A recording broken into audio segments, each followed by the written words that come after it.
Hi y'all. So I've been here looking at my script of stuff I want to talk about today, and honestly I'm not gonna go off that script. I don't even care. I like scripts because they help me stay structured, but I feel like when you know what you're talking about and you're talking about real G shit, just speak from your heart. Speak it from the heart. Be Fletcher. Just speak from the heart. So as y'all read by the title, what was supposed to happen in this video, I was supposed to come on here and talk about why my original concept, I was going to talk about why deleting social media has expanded my mental capacity, right? Because it's Mental Health Awareness Month. And if you're new to my channel and you don't know what my niche is, my aesthetic is, I am the niche, I am the aesthetic, I am also the director and the main character on this channel. But something that I really like advertise a lot is mental health, mental awareness. You know, I'm big on therapy. I'm big on being close to your higher source of power and just guard the mind and the heart, because this world is wicked. So that's what I was really supposed to talk about. But shit, I'm just gonna talk about me. I'm really gonna give out a life update, what my life has been like ever since I deleted TikTok and Instagram and Twitter, basically the big heavy hitter social medias, and what I've been doing in the meantime as well, because I really feel like I don't see myself downloading them ever again. Like, and it sounds so easy to say that, and if I do, I do, but like honestly, I feel like I've turned into like a vegetarian who hasn't eaten meat in a year. Like, once you get so used to not consuming something, when you go back to it, it's almost like, dang, like I was eating that, like I was looking at that. It's almost like my analogy is like when you realize like you break up with that one ex and then you go back and look at them, you be like, this was not all that, and I'm mad. I turned into Boosty. I'm mad because I was hyped up. Like, you really look back and be like, dang, that's all you got? Ain't got no special name. You just to each his own, to each his own. Anyway, so getting back to social media and my mental health, I haven't had TikTok since October. I really deleted TikTok after all the HBCUs homecoming because I wanted to see the fine shit. I wanted to see the fine shit. I did. But then after that, I realized TikTok was taking up so much of my time. I was consuming everybody else's life more than I was living my own. And I had so much stuff I wanted to do, but I was using TikTok as a way to like avoid everything I had to do, because, you know, I'm a full-time college student. I had a part-time job. I had just joined. Did I join them 2 new clubs? I don't think at the time. It was just a lot going on, and I just didn't feel like dealing with it. So that's why the title is the title, because I was deflecting. I had stuff to do. I didn't feel like doing it. And this school year, even though my junior year in undergrad was one of my best years in college ever, oh my God, sprinkle. This school year was chef kiss, and I'll get into that a little bit later. It's like the closer I get to the like getting my what are you saying, honey? Maybe it's because it's 1:46 in the morning and I want to make a YouTube video instead of going to bed. Anyway, the closer I get to obtaining my degree, the less I have ambition for it. Like, the less I'm just like, why am I here? Why am I paying my money for this? Like, I really don't feel like doing this shit no more. And I said that to myself probably like 20,000 times in these 2 semesters. Why am I doing this? What am I doing this for? And it really was because of my mental health. Like, I was becoming burnt out. I was a high functioning burnout. Like, my hands was in like every other pot, and I was happy because I'm like, okay, I'm being productive. Like, I have a lot of stuff to do. But then, you know, my breaks turned into like 30 minutes versus like a 12-hour shift. It's like, is that even really the break? That's how I felt about my weeks. Like, my weeks were so busy from Sunday to Thursday, and then Friday came and it's like, cool, I have some free time. I blink, it's Monday again. And I honestly felt like that episode of Squidward when I was just doing the same thing every day. And so then I was like, oh my God, like, I feel like I'm trapped. So that's why I came out with those different concepts that I was doing on YouTube, like with the cinematic and the escaping the matrix. That was my most recent video that I did, like about like my spring break and stuff, because I felt like one thing for certain, two things for sure, Asian male does not like to feel like she's trapped in anything.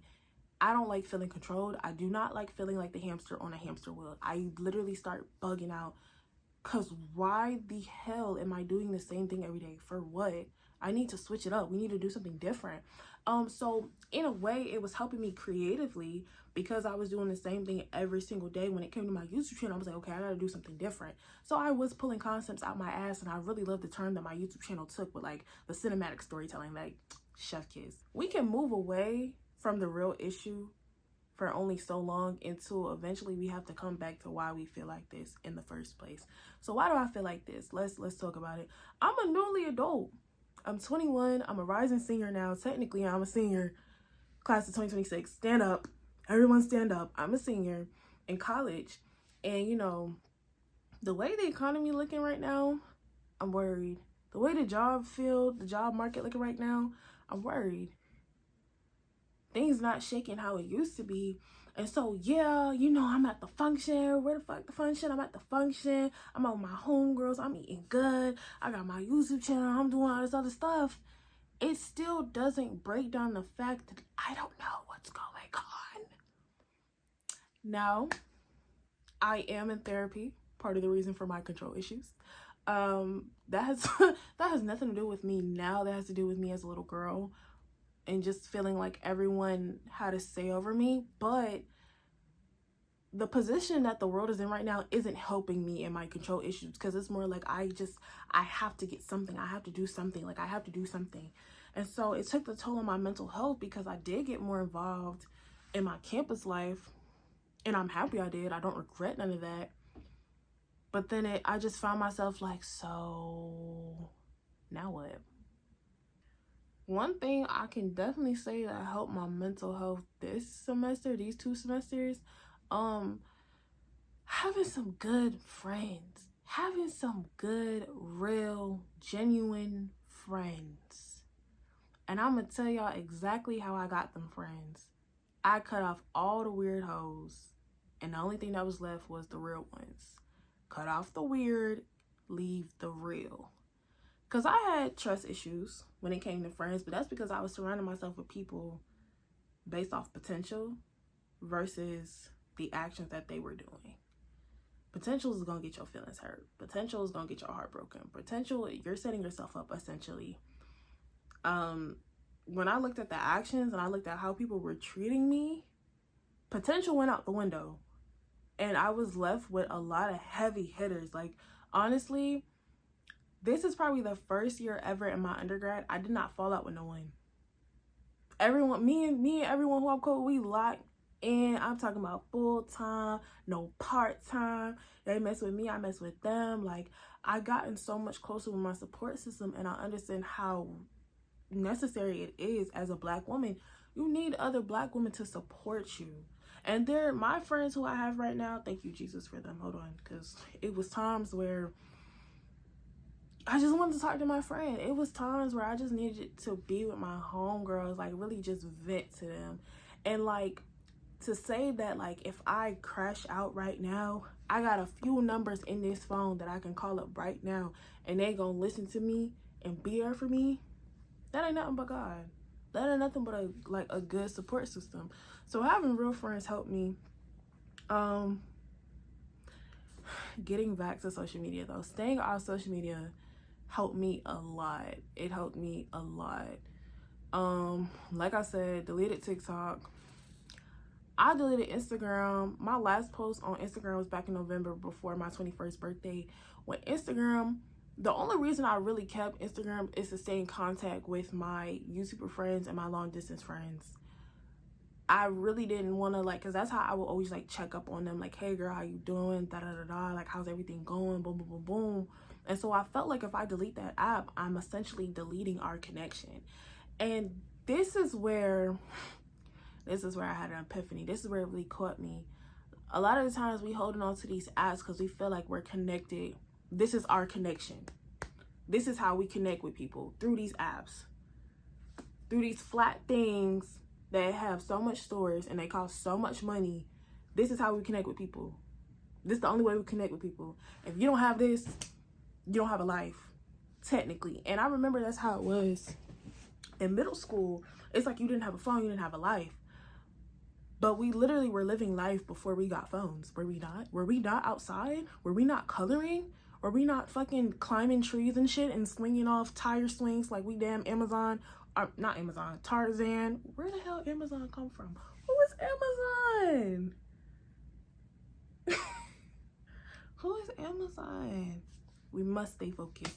Anyway, like, it was so much ways we lived our life as kids, and I feel like the older we get, we just lose that spark. That's my biggest fear, losing the spark. Losing my spark is my biggest fear, because, like, what do you mean I'm not passionate about nothing? I would cry. I would cry so freaking hard. Yeah, I'm sorry. I'm trying to envision a life without my spark, and it just looks so bland and gray and just booty. It's just a little booty. It smells like badussy. I don't like it. So when I find myself feeling like that, I will go hang around with my friends who, like, were just these like lighthearted spirits, just full with so much joy. And then I realized the reason I deeply connected with my friends, they all honored their inner child. They all honored their inner child when they was around, their inner child when they were around me. Cause something I do is listen to my inner child. I listen to that younger Asia Mel. This video is actually sponsored by baby Asia Mel, cause she just has so much passion, and I just need some of that. Like, this world is just so sad now. Like, this world is so sad. It's not like how it used to be, and it's so easy to get depressed. It's so easy to get stuck in your ways, especially when, like, you know, you don't see things going how you want them to go. And I recently just shared this with my therapist. One of my biggest fears, especially over the summer, not being in school right now, is I'm afraid I'm gonna get my seasonal depression like how I normally do, because, like, over the summer there's no structure for me. You know what I'm saying? Like, yeah, I'll be out with my homegirls here and there, but, like, for the most part, I be low key. And sometimes God puts me in that position so that I can reflect and also come up with new ways to, you know, get closer to my purpose and achieve the goals He has placed in my heart. But other times, your waiting season, it just gets so scary. You feel like you're not moving, or you're not going the speed that you're used to going. So then you don't recognize, like, oh, like, I'm still growing. It's just not what I'm used to. And that's what leads into my seasonal depression, because my growth speed decreases drastically. I definitely want to talk about this because it is Mental Health Awareness Month. I know a lot of people go through stuff like that, and not a lot of people want to talk about it on social media, or when they do, it's essentially like a lot of trauma dumping. And that's a turnoff to me when it comes to social media. A lot of people trauma dump now. Like I was saying before about that connection. We feel like these apps foster connection, so we want to do everything on these apps. Everything's not meant to be on the net. I always tell people, like, do you have an outlet? When people start trauma dumping to me, I'm an empath. You can't do that with me. You can't do it. You cry, I cry. You get mad, I get mad. I'm an empath. I feel it. So I always tell people, you need to get you an outlet. What do you do to release your stress? When I transitioned from my victim complex, I end up transitioning into my savior complex. So essentially, if I saw people broken like how I was broken, or just broken, period, it was like, oh no, let me fix you. Oh no, I can help you. Oh no, I just need to get you together. The best thing I've ever done for my mental health is let go of trying to save people. Respectfully, F y'all. Like, again, people know what be wrong. They don't want to do nothing about it. It's not my responsibility to fix anyone. It's not my responsibility to try to force anyone to get the help that they clearly need. I'm just gonna mind my business. What Roddy Ricch say? I just mind my business. I'm not that was probably one of the best things I've ever did. Coming from a broken family, I don't talk to half of my family. I haven't talked to them in a minute. I don't even talk to my pops. This is getting real deep, and I promise y'all it's not gonna get as deep as this, because I have therapy. I'm in therapy. Because I have a therapist, I don't overshare. Like, literally, I have an outlet. I have more than enough outlets. I journal, I go to therapy, I talk to God. Like, so I don't know how to overshare. Like, literally, I'll be talking and like my discernment be like, all right, Asia, shut up. And I stop talking and I go on to something else. But when you don't have an outlet, blah blah blah blah, you just start word vomiting. You just start talking about everything, and then in the end you're like, oh, I said too much. You did. You said a lot, honey. You said a lot because you don't have outlet. But I digress from that because I was finna go in another direction, but I forgot. What was I about to say? Talking about family. Okay. And I recently just talked about this with my therapist. I was like, coming from a broken family and breaking the generational curses and things of that nature, excuse me, I took on a position that wasn't mine necessarily. Like, and that goes back to what I was talking about, free will. If I didn't delete that clip, because girl, I just been deleting clips. I just been recording and deleting. Anyway, free will.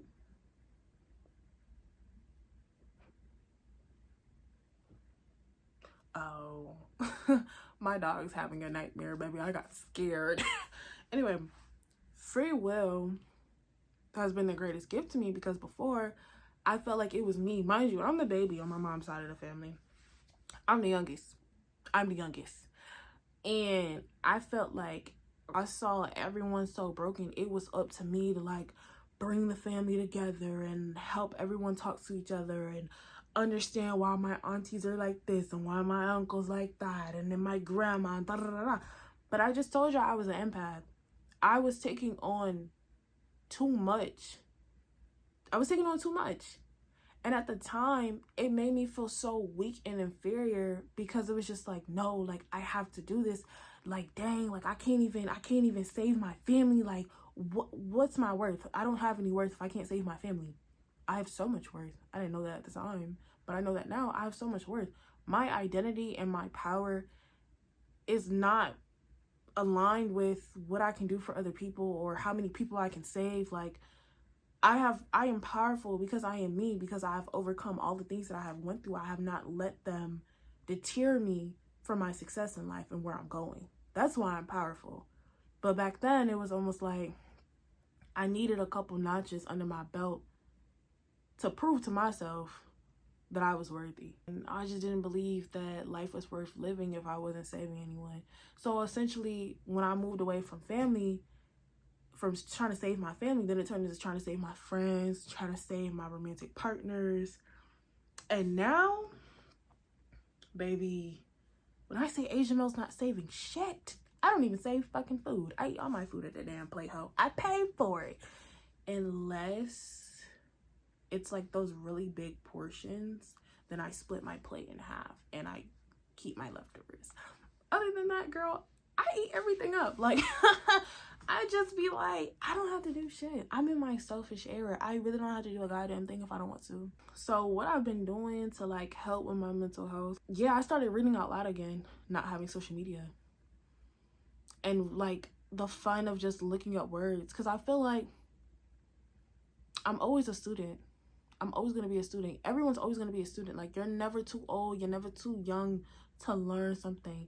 Knowledge is power. Education can take you farther than any connection, any type of loan, any knowledge. What you know is what you can do, and what you can do is your impact, and your impact is your life. That's it. With me reading out loud, I had to read slower. I was so used to talking so fast, doing YouTube videos, and then watching like a bunch of short form content. And like sometimes I would do voiceovers, of course, so you have to fit your voiceover in the 60-second frame. I was so used to talking so fast, I forgot what it's like to talk slow. And then it's like the stigmas that are associated with talking fast or talking slow. Talking fast has always been perceived as you're smart, you're knowledgeable, you know what you're talking about. Like, an example is like Olive from Ant Farm. Interesting factoid. Da da da da da da. She was just like run her mouth, versus the other character, Angus from Ant Farm, or I think that's what his name was Angus, the little computer dude. He talked real slow, and then like majority of the cast would get irritated with him because it's like, why do you talk like that? Prime example, not with speaking, but my friend, we were coming from brunch and we were driving, and I noticed she was driving slower than the speed, but that's because she was going to make a turn. And for a hot second, I found myself getting anxious because I'm like, she's going below the speed. And I'm like, I have a feeling someone's going to go around her because she's not going the proper speed. Long and behold, Shawty and Camaro literally whipped around her. And when they whipped around her, an oncoming car was coming. It could have caused a head collision. This is just my take. The short form content and the short form, I can't even freaking talk. The short form, everything that we're overly consuming is literally like decomposing our brains. That's just me. Like, a lot of people don't know how to talk slower. A lot of people don't know how to communicate, period. Can we talk about customer service?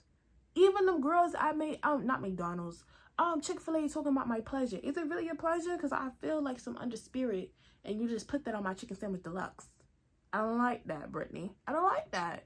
Like, customer service is so, like, nasty now. But that's because everyone is stressed and underworked. But also, like, the communication skills are not there. They're not there. A lot of people don't know how to have simple conversations. I just feel like mental health for me has gotten so much better because I found ways to, like, regulate my system. And it's taken me, not a minute, but, like, you have to unlearn everything that you've been conditioned to do. And a lot of people don't want to do that because, like, if, you know, leave it up to some people, I don't have time to, you know? But it's almost like make the time, like you make the time for everything else. Like, you probably don't want to, or you feel like it's going to take too much of your time. But, like, honestly, the biggest fear that a lot of people face is starting. It's not doing, it's starting. The act of starting, the act of actually, like, setting time aside and just doing what you need to do, like, or like literally following your plan and not your mood. For instance, I was just in my bed watching Netflix. Y'all, it's 2:14 in the morning. I was just in my bed watching Netflix. I said to myself, I was like, nah, I need to film this YouTube video. I want to put this YouTube video out because I know next week I'm gonna get a little bit busier, and then I'm not gonna want to do it, and I'm gonna use that excuse like I'm tired. So I'm like, you know, I'm gonna film tonight. Like, I had it in my mind that I'm gonna film tonight. But then I was in that bed, I was in that queen size bed. I said, baby, I don't think I'm gonna do it. I think I'm gonna just watch my Netflix. And it's just like, no, you made a commitment to yourself. You need to follow through with that. If you don't follow through with your commitments, you don't trust yourself. You don't trust yourself, you don't love yourself. I don't make the rules, I just tell them. I just tell them. Social media, when you're exposed to everyone's thoughts, it makes you not want to talk to people. Well, okay, I already don't want to talk to people, which is weird. Which is weird because I have become very social this semester, but I'm just like, you get on social media, and it goes back to like what I was saying about the trauma dumping. Like, you just get on social media and people just telling you stuff, and it's just like, why do we need to know that you have hair on your pinky toe? Like, why did you feel the need to post that? But no, it's made me not want to talk to people. Like, it's some days I don't even get on YouTube, or I don't even listen to a podcast because I physically can't bear to hear someone talk. Like, everyone's just talking. I just feel like the world is so loud right now. Like, everyone's just shut up. Like, so yeah. But yeah, I just be reading books. I be on Pinterest. Even Pinterest though, like, because you can overconsume anything. You can get addicted to anything. It's really about boundaries. It's really about knowing, like, okay, I've been on my phone too much today. What else am I going to get into? These are my 2 new books that I'm going to read. I'm going to read, wait, is this the first one? No, I think this is the first one. Sister Soldiers. What is this? The Coldest Winter Ever. And then I'm going to read the spinoff, Life After Death. And so that's my thing. I'm gonna be starting a new book.